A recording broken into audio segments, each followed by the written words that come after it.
Item ಯಾವುದೇ ಇರಲಿ try ಮಾಡಿ Aachi chicken masala. Art of Living ಬಳಿ ಜಿಲೆಟಿನ್ ಪತ್ತೆಯಾದ ಪ್ರಕರಣಕ್ಕೆ ಸಂಬಂಧಪಟ್ಟಂತೆ ಪ್ರಕರಣದ ತನಿಖೆಗೆ ಎಂಟ್ರಿ ಕೊಟ್ಟಂತ ಎನ್ಐಎ ಟೀಮ್ ಘಟನೆ ಬಗ್ಗೆ ಎಸ್ಪಿ ಬಳಿ ಮಾಹಿತಿ ಪಡ್ಕೊಂಡಿರುವಂತ ಎನ್ಐಎ ಈಗ ಎನ್ಐಎ ಅಧಿಕಾರಿಗಳ ತಂಡವು ಕೂಡ ಈ ಕೇಸ್ನಲ್ಲಿ ತನಿಖೆಗೆ ಅಂತ ಇಳಿದಿದೆ.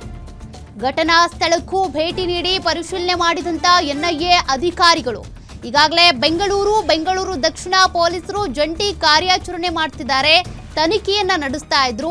ಇದಕ್ಕೆ ಸಂಬಂಧಪಟ್ಟಂತೆ ಆರೋಪಿಯನ್ನು ವಶಕ್ಕೆ ಪಡೆದಿದ್ರು. ಬಟ್ ಈಗ ಇದರ ಬೆನ್ನಲ್ಲೇ ಇದರ ನಡುವೆನೆ ಎನ್ಐಎ ಅಧಿಕಾರಿಗಳು ಕೂಡ ಈ ಪ್ರಕರಣದ ತನಿಖೆಯನ್ನ ಕೈಗೆತ್ತಿಕೊಂಡಿದ್ದಾರೆ. ಎನ್ಐಎ ಅಧಿಕಾರಿಗಳು ಕೂಡ ಸ್ಥಳಕ್ಕೆ ಭೇಟಿ ನೀಡಿ ಈಗಾಗಲೇ ಪರಿಶೀಲನೆ ನಡೆಸ್ತಾ ಇರೋದು. ತಾತಗುಣಿ ಎನ್ನುವಂತ ಪ್ರದೇಶದಲ್ಲಿ ಜಿಲೆಟಿನ್ ಕಡ್ಡಿಗಳು ಪತ್ತೆಯಾಗಿದ್ವು. ಆರ್ಟ್ ಆಫ್ ಲಿವಿಂಗ್ ಆಶ್ರಮದ ಒಳಗೆ ಪ್ರಧಾನಿ ಮೋದಿ ಭಾಷಣ ಮಾಡ್ತಾ ಇದ್ರೆ ಹೊರಗಡೆ ಜಿಲೆಟಿನ್ ಕಡ್ಡಿಗಳು ಪತ್ತೆಯಾಗಿದ್ವು. ಹಾಗಾದ್ರೆ ಈ ಜಿಲೆಟಿನ್ ಕಡ್ಡಿಗಳನ್ನ ತಂದವ್ರು ಯಾರು ಅಥವಾ ಸಾಗಾಟದ ಸಂದರ್ಭದಲ್ಲಿ ಬಿದ್ದಿದ್ದ ಸಾಕಷ್ಟು ಪ್ರಶ್ನೆಗಳು ಇದ್ದೇ ಇದೆ.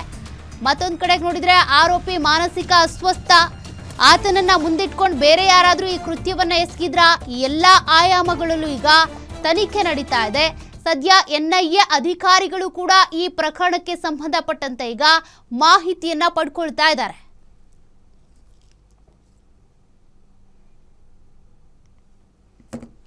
ಪ್ರಧಾನಿ ನರೇಂದ್ರ ಮೋದಿ ಅವರು ಬೆಂಗಳೂರಿಗೆ ಬಂದ ಸಂದರ್ಭದಲ್ಲೇ ಜಿಲೆಟಿನ್ ಕಡ್ಡಿಗಳು ಪತ್ತೆಯಾಗಿರೋದು. ನಿನ್ನೆ ಬೆಳಗ್ಗೆ ಕಂಟ್ರೋಲ್ ರೂಮ್ಗೆ ಒಂದು ಕರೆ ಬಂದಿತ್ತು. ಆ ಕರೆ ಆಧಾರದ ಮೇಲೆ ವಶಕ್ಕೆ ಪಡೆದಿದ್ದೇವೆ, ಬಾಂಬ್ ಇಟ್ಟಿದ್ದೇವೆ ಅಂತ ಆತ ಹೇಳಿದ್ದ. ಆದ್ರೆ ಆ ರೀತಿ ಯಾವುದೇ ರೀತಿಯ ಘಟನೆಗಳಾಗಿಲ್ಲ, ಏನೂ ಆಗಿಲ್ಲ. ಸುಮಾರು ಬಾರಿ ಆತ ಈ ರೀತಿ ಕರೆ ಮಾಡಿದ್ದಾನೆ. ಇದೊಂದು ಹುಸಿ ಕರೆ ಅನ್ನೋದು ಗೊತ್ತಾಗಿದೆ ಅಂತೇಳಿ ಈಗಾಗಲೇ ಪೊಲೀಸರು ಏನ್ ಮಾಹಿತಿ ಕಲೆ ಹಾಕಿದ್ರಲ್ಲ, ಆ ಮಾಹಿತಿಯನ್ನ ಎನ್ಐಎ ಅಧಿಕಾರಿಗಳಿಗೆ ತಿಳಿಸಿದ್ದಾರೆ. ಇನ್ನು ಕರೆ ಮಾಡಿ ಮೊಬೈಲ್ ಸ್ವಿಚ್ ಆಫ್ ಮಾಡ್ತಾ ಇದ್ದ ಈತ. ನಂತರ ಲೊಕೇಶನ್ ಟ್ರೇಸ್ ಮಾಡಿ ಪತ್ತೆ ಹಚ್ಚಿದ್ದೇವೆ.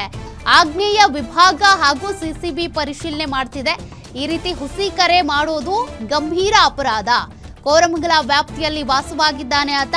ಆತನ ಮಾನಸಿಕ ಸ್ಥಿತಿ ಬಗ್ಗೆ ವೈದ್ಯರಿಂದ ಮಾಹಿತಿ ಕೇಳಿದ್ದೇವೆ ಅಂತೇಳಿ ಕೂಡ ಪೊಲೀಸರು ಈಗಾಗಲೇ ಇದಕ್ಕೆ ಸಂಬಂಧಪಟ್ಟಂತೆ ಏನೇನು ಮಾಹಿತಿ ಕಲೆ ಹಾಕಿದ್ದಾರೆ, ಏನು ಡೀಟೇಲ್ಸ್ ಸಿಕ್ಕಿದೆ ಅದನ್ನ ಹಂಚಿಕೊಂಡಿರುವಂಥದ್ದು. ಈ ಪ್ರಕರಣಕ್ಕೆ ಸಂಬಂಧಪಟ್ಟಂತೆ ಈಗ ಪೊಲೀಸರು ಸಾಕಷ್ಟು ತಲೆ ಕೆಡಿಸ್ಕೊಂಡಿದ್ದಾರೆ. ಪ್ರಧಾನಿ ನರೇಂದ್ರ ಮೋದಿ ಅವರು ಬೆಂಗಳೂರಿಗೆ ಬಂದಂಥ ಸಂದರ್ಭದಲ್ಲೇ ಈ ಕಗ್ಗಲೀಪುರದ ತಾತಗುಡಿ ಪ್ರದೇಶದಲ್ಲಿ ಜಿಲೆಟಿನ್ ಕಡ್ಡಿಗಳೇನು ಪತ್ತೆ ಆದವು, ಆ ಜಿಲೆಟಿನ್ ಕಡ್ಡಿಗಳನ್ನ ಯಾರು ತಂದಿದ್ರು? ಹಾಗಾದ್ರೆ ಏನಾದರೂ ಸ್ಫೋಟ ಮಾಡೋ ಸಂಚಿತ್ತ? ಆ ಪ್ರಶ್ನೆ ಇದೆ. ನಿನ್ನೆ ಬೆಳಿಗ್ಗೆ ಒಂದು ನಮ್ಮ ಕಂಟ್ರೋಲ್ ರೂಮ್ಗೆ ಕಾಲ್ ಮಾಡಿದ್ದಾರೆ. ಆ ಕಾಲ್ ಅಲ್ಲಿ ಒಬ್ಬ ವ್ಯಕ್ತಿ ಇಲ್ಲಿ ನಮ್ಮ ನಿನ್ನೆ ಏನು ಬಂದೋಬಸ್ತ್ ನಮ್ಮ ಬಂದೋಬಸ್ತ್ ನಡುವೆದಲ್ಲಿ ಒಂದು ಕಾಲ್ ಬಂತು. ಆ ಕಾಲ್ ಪ್ರಕಾರ ಒಂದು ಬಾಂಬ್ ಇಟ್ಟಿದ್ದೀನಿ ಅಂತ ಅವರು ಮಾಹಿತಿ ಕೊಟ್ಟರು. ಅದಾದ್ಮೇಲೆ ಡಿಟೇಲ್ ಆಗಿ ಅವರು ಅದು ಕಾಲ್ದು ಎಲ್ಲಿಂದ ಬಂತು, ಯಾರು ಮಾಡಿದ್ರು, ಅದಾದ್ಮೇಲೆ ಒಬ್ಬ ಜನಕ್ಕೆ ನಾವು ಡಿಟೇಲ್ ಮಾಡಿದ್ವಿ. ಅವ್ರು ಕೋರಮಂಗಲ ಲಿಮಿಟ್ಸ್ ಅವರು ಪೊಲೀಸ್ ಅವರು ನಿನ್ನೆಯಿಂದ ಈವರೆಗೆ ಕ್ವೆಶನ್ ಮಾಡಿದ್ದಾರೆ. ಸದ್ಯಕ್ಕೆ ಅವ್ರಿಗೆ ಡಿಟೇಲ್ ಮಾಡಿ ನಾವು ಇನ್ನೂ ಕೂಲಂಕಷವಾಗಿ ಪರಿಶೀಲನೆ ಮಾಡ್ತಾ ಇದ್ದೀವಿ. ಅವರು ಹೇಳಿದ ಪ್ರಕಾರ ಒಂದು ನಾವು ಬಾಂಬ್ ಇಟ್ಟಿದ್ದೀವಿ ಅಂತ. ಆದರೆ ನಮ್ಮದು ಇಲ್ಲಿವರೆಗೆ ವೆರಿಫಿಕೇಶನ್ ಪ್ರಕಾರ ಅವ್ರದ್ದು ಏನನ್ನು ಈ ಥರ ಅವ್ರಿಗೆ ಹ್ಯಾಬಿಟ್ ಇತ್ತು. ಸುಮಾರು ಟೈಮ್ ಅವರು ಬೇರೆ ಬೇರೆ ಕಡೆ ಕರೆ ಮಾಡಿದ್ದಾರೆ, ಅವ್ರದ್ದು ಮೊಬೈಲ್ ಫೋನಲ್ಲಿ ಗೊತ್ತಾಗ್ತಾಯಿದೆ ಮತ್ತು ಮೆಸೇಜಸಲ್ಲಿ. ಸೊ ನಾವು ಪರಿಶೀಲನೆ ಮಾಡ್ತಾ ಇದ್ದೀವಿ ಯಾಕೆ ಈ ಥರ ಮಾಡಿದ್ರು. ಬಟ್ ಆಸ್ ಆಫ್ ನಾವು ಇದು ಒಂದು ಹೋಕ್ಸ್ ಕಾಲ್ ಇತ್ತು. ಮೊಬೈಲ್ ಸ್ವಿಚ್ ಆಫ್ ಮಾಡಿದ್ರು. ಆದರೆ ಟೆಕ್ನಿಕಲ್ ಆದಮೇಲೆ ನಮ್ಮ ಟೀಮ್ಸ್ ಅವರು ಬೇರೆ ಬೇರೆ ಟೀಮ್ಸ್ ಅವರು ತಕ್ಷಣ ವ್ಯಕ್ತಿಗೆ ಡೀಟೇಲ್ಸ್ ಕೊಡ್ತಾರೆ ಪ್ರತಿನಿಧಿ ಅಜಯ್ ಕುಮಾರ್. ಈಗಾಗಲೇ ಈ ಪ್ರಕರಣಕ್ಕೆ ಸಂಬಂಧಪಟ್ಟಂತೆ ಬೆಂಗಳೂರು ದಕ್ಷಿಣ ಪೊಲೀಸರು ತನಿಖೆ ಮಾಡ್ತಾ ಇದ್ರು. ಅದ್ರ ಬೆನ್ನಲ್ಲೇ ಈಗ ಎನ್ಐಎ ಅಧಿಕಾರಿಗಳ ತಂಡವು ಕೂಡ ಈಗ ಎಂಟ್ರಿ ಕೊಟ್ಟಿದೆ ಅನ್ನೋದು ಗೊತ್ತಾಗ್ತಾ ಇದೆ. ಮತ್ತೇನ್ ಡೀಟೇಲ್ಸ್ ಇದೆ, ಏನು ಈ ಪ್ರಕರಣಕ್ಕೆ ಸಂಬಂಧಪಟ್ಟಂತೆ ಅಪ್ಡೇಟ್ ಸಿಕ್ಕಿದೆ ಅಂತ? ಖಂಡಿತವಾಗ್ಲೂ ಸೌಖ್ಯ. ಈಗಾಗಲೇ ಏನು ನಿನ್ನೆ ಜಿಲೆಟಿನ್ ಸಿಕ್ಕಿರುವಂತಹ ವಿಚಾರಕ್ಕೆ ಸಂಬಂಧಪಟ್ಟಂತೆ ಈಗಾಗಲೇ ಎನ್ಐಎ ಟೀಮ್ ಏನಿದೆ ಅದು ಬೆಂಗಳೂರು ದಕ್ಷಿಣ ಪೊಲೀಸರಿಗೂ ಕೂಡ ಈಗಾಗಲೇ ಮಾಹಿತಿಯನ್ನ ಕೂಡ ಪಡ್ಕೊಂತಿದೆ. ಯಾಕಂದ್ರೆ ಈಗಾಗಲೇ ಪ್ರಧಾನ ಮಂತ್ರಿಗಳು ಬರುವಂತ ಸಂದರ್ಭದಲ್ಲಿ ಏನೋ ಜಿಲೆಟಿನ್ ಕಡ್ಡಿ ಸಿಕ್ಕಿದೆ ಅಂತ ಹೇಳಿ ಸುದ್ದಿಯಾಗಿತ್ತು.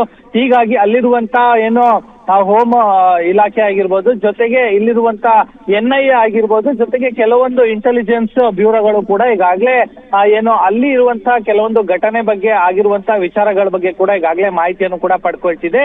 ಇದರ ಜೊತೆಗೂ ಕೂಡ ಈಗಾಗಲೇ ಈತ ಕೋರಮಂಗಲದಲ್ಲಿ ಕೂಡ ನಿನ್ನೆ ಈತ ಕೂಡ ಲೋಹಿತ್ ಏನಿದ್ದಾನೆ ಆತ ಕರೆ ಮಾಡಿದಂತ ಸಂದರ್ಭದಲ್ಲೂ ಕೂಡ ಈ ರೀತಿಯಾಗಿ ಬಾಂಬ್ ಇದೆ ಅಂತಾನು ಕೂಡ ಹೇಳಿರುತ್ತೆ. ಸೊ ಇವಾಗ ಅದೆಲ್ಲ ಒಂದ್ ಕಡೆ ರಿಲೇಟ್ ಆಯ್ತಾ ಅನ್ನೋದ್ರ ಬಗ್ಗೆ ಕೂಡ ಈಗಾಗಲೇ ಅನುಮಾನ ವ್ಯಕ್ತ ಆಗಿರುವಂತದ್ದು. ಸೊ ಇವಾಗ ಆತನನ್ನು ಕೂಡ ನಿನ್ನೆಯಿಂದನೂ ಕೂಡ ಇಂಟ್ರಾಗೇಷನ್ ಮಾಡುವಂತ ಕೆಲಸಕ್ಕೂ ಕೂಡ ಪೊಲೀಸರು ಮುಂದಾಗಿರುವಂತದ್ದು. ಆತ ಕೂಡ ಮಾನಸಿಕವಾಗೂ ಕೂಡ ಏನೋ ಅಸ್ವಸ್ಥ ಆಗಿದ್ದಾನೆ ಅನ್ನೋದು ಕೂಡ ಹೇಳಲಾಗ್ತಿದೆ.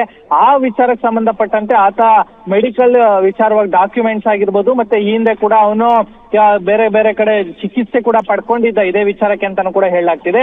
ಆ ಒಂದು ವಿಚಾರಕ್ಕೆ ಸಂಬಂಧಪಟ್ಟಂತ ಡಾಕ್ಯುಮೆಂಟ್ಸ್ ಆಗಿರ್ಬೋದು, ಅವರ ತಂದೆ ತಾಯಿಗಳ ಹೇಳಿಕೆಗಳಾಗಿರ್ಬೋದು, ಮತ್ತೆ ಆತನ ಚಲನವಲನ ಆಗಿರ್ಬೋದು, ಇವೆಲ್ಲವನ್ನು ಕೂಡ ಈಗಾಗಲೇ ಕಲೆಕ್ಟ್ ಮಾಡಿ ಈಗಾಗಲೇ ಏನು ಪ್ರಕರಣವನ್ನು ಕೂಡ ದಾಖಲು ಮಾಡಿಕೊಂಡು ಪೊಲೀಸರು ಕೂಡ ಈಗಾಗಲೇ ಮಾಹಿತಿಯನ್ನು ಕೂಡ ಪಡ್ಕೊಂತಿದ್ದಾರೆ. ಇನ್ನ ಇತ್ತ NIA ಏನಿದೆ ಅವರು ಕೂಡ ಅಲ್ಲಿ ಏನು ರಾಮನಗರ ಭಾಗದಲ್ಲಿ ಅಂದ್ರೆ ಬೆಂಗಳೂರು ದಕ್ಷಿಣ ಭಾಗದಲ್ಲೂ ಕೂಡ ಈಗಾಗಲೇ ತನಿಖೆ ಮಾಡ್ತಾ ಇದ್ರೆ, ಈ ಕಡೆ ಕೂಡ ಆಗ್ನೇಯ ವಿಭಾಗದ ಪೊಲೀಸರು ಮತ್ತೆ ಕೋರಮಂಗಲ ಪೊಲೀಸ್ ಇದ್ದಾರೆ, ಅವರು ಕೂಡ ಈಗಾಗಲೇ ತನಿಖೆ ಕೂಡ ಮುಂದಾಗಿರುವಂತದ್ದು. ಈಗ ಆತನ ಸ್ಟೇಟ್ಮೆಂಟ್ ಗಳನ್ನು ಕೂಡ ಈಗಾಗಲೇ ಪೊಲೀಸರು ಕೂಡ ತಗೊಳ್ಳೋದಕ್ಕೆ ಕೂಡ ಮುಂದಾಗ್ತಿದ್ದಾರೆ. ಆತ ಕೂಡ ಕೆಲವೊಂದು ಗೊತ್ತಿರುವಂತ ಮಾಹಿತಿಗಳನ್ನು ಕೂಡ ಹೇಳ್ತಿದ್ದಾನೆ. ಇನ್ನು ಇದೇ ರೀತಿಯಾಗಿ ಹಲವು ಬಾರಿ ಆತ ಕರೆ ಮಾಡ್ತಿದ್ದ ಅನ್ನೋದ್ರ ಬಗ್ಗೆ ಕೂಡ ಗೊತ್ತಾಗಿದೆ. ಆ ವಿಚಾರವಾಗೂ ಕೂಡ ಪೊಲೀಸರು ಈಗಾಗಲೇ ಮಾಹಿತಿಯನ್ನು ಕೂಡ ಪಡ್ಕೊಂಡಿದ್ದಾರೆ. ಯಾರ್ಯಾರಿಗೆ ಕರೆ ಮಾಡಿದ್ದ, ಎಷ್ಟೊತ್ತಿಗೆ ಮಾಡಿದ್ದ, ಈತಾನೆ ಮಾಡ್ತಿದ್ದ, ಯಾರು ಮಾಡಿಸ್ತಾ ಇದ್ರ ಈ ರೀತಿಯ ಕರೆ, ಹೀಗೆ ಸಾಕಷ್ಟು ಆಯಾಮದಲ್ಲಿ ಕೂಡ ಎಲ್ಲೂ ಕೂಡ ಏನೋ ಚಾನ್ಸ್ ತಗೊಳ್ತಾ ಇರುವಂತ ರೀತಿಯಲ್ಲಿ ಪೊಲೀಸರು ಕೂಡ ಎಲ್ಲಾ ರೀತಿಯಾದಂತ ಪ್ರಶ್ನೆಗಳನ್ನು ಕೂಡ ಆತನಿಗೆ ಕೇಳ್ತಾ ಇದ್ದಾರೆ ಅಂತಾನೆ ಹೇಳ್ಬೋದು. ಸೌಖ್ಯ, ಥ್ಯಾಂಕ್ ಯು ಅಜಯ್ ಮಾಹಿತಿಗೆ.